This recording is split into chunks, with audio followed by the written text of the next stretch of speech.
សួស្តីបងប្អូនទាំងអស់គ្នាចាអញ្ចឹងបងប្អូនទាំងអស់គ្នាថ្ងៃនេះយើងមករៀបចំអឺ peace petition ឯកសារដាក់ញត្តិដែលបងប្អូនបានសញ្ញាហើយហ្នឹងគឺមានការក្រុមការងារដែលជាអ្នកស្ម័គ្រចិត្តចា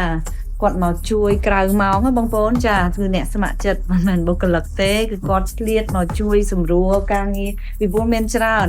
ពួកយើងត្រូវតែរៀបចំផ្ញើទៅតាមនិយាយទៅមាន US state senator state representative ចាអញ្ចឹងបានន័យថាតំណាងរាស្ត្ររដ្ឋនិងរដ្ឋសភារដ្ឋរបស់បងប្អូនអញ្ចឹងពួកគាត់បានបិទ sticker តាមសំបុត្រមួយពងរៀបចំបងប្អូនចាដូចបងប្អូនបានឃើញអញ្ចឹងគឺច្រើនស្លឹកពុក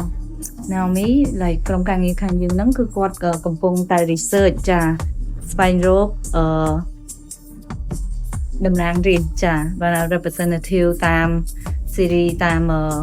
ទីក្រុងមួយដែលបងប្អូនរស់នៅចាអញ្ចឹងវាមានច្រើនមែនតើការងារដែលពួកយើងត្រូវធ្វើអញ្ចឹងណាបងប្អូនចា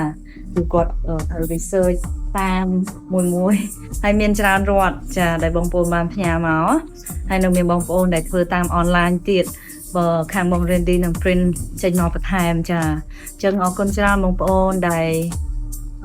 បានសញ្ញេការដាក់ញត្តិនេះទាំងអស់គ្នាចាអញ្ចឹងបានន័យថាខាងបង Randy ខាងក្រុមការងារយើងហ្នឹងគឺនឹងរៀបចំ print copy 5 copy កដាស់ដែលបងប្អូនបានសញ្ញេហ្នឹងណាចាអញ្ចឹងមួយគឺបង Randy នឹងយកទៅខាង Washington DC ហើយ4ទៀតនឹងរៀបចំជាសំបុត្រអញ្ចឹងដាក់ sticker ដាក់អីអញ្ចឹងបងប្អូនចាដើម្បីផ្ញើទៅមាន state senator state representative និង federal senator និង federal representative បងប្អូនចាខ្ញុំប្រកបបានរៀបចំជាច្រើនគឺ sticker ច្រើនសំបុត្រច្រើនគឺយើងនៅមានច្រើនប្រអប់ច្រើនសំបុត្រទៀតអានេះដែលគ្រាន់តែមួយចំនួនទេបងប្អូនណាចាអញ្ចឹងហើយនៅខាងក្រុមការងារហ្មងមួយទៀតគឺគាត់នឹងបានកំពុងរៀបចំ research ទៀតចាគាត់ជួយបិទហើយតិចទៀតគាត់នឹង